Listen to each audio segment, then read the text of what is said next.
चला मग आज बनवूयात हे मस्त अंडा मसाला रेसिपी।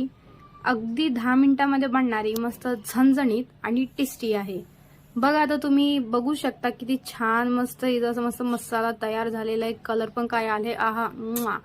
तर बघा इथं मी घेतली आहेत 2 अंडी। आता मी 2 अंडी का घेतली तुम्ही हेच विचार करत असताल ना, तर हो आज मी घरामध्ये आहे एकटी।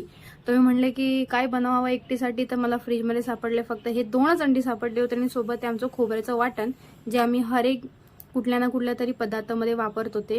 जसं की त्याच्यामध्ये आहे खोबरं, कांदा आणि कोथिंबीर, आले लसूण, हिरव्या मिरच्या। तर ते वाटण पण होतं डब्यामध्ये ऑलरेडी भरून। माझी मम्मी पहिल्या सगळ्या गोष्टीची तयारी करून ठेवते।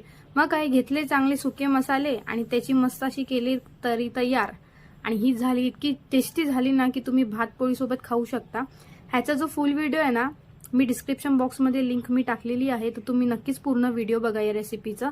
आणि तुम्हाला काय सांगू, असली भन्नाट झाली ना, तुम्हाला पण खूप आवडेल। घरामध्ये कंटाळा आला किंवा काहीच नसेल तर कसं झटपट बनवायचं तर तुम्ही बनवू शकता। बॅचलरसाठी आणि टिफिन बॉक्ससाठी 5 मिनिटांत बनणारी 10 मिनिटांत बनणारी तर ही रेसिपी आहे।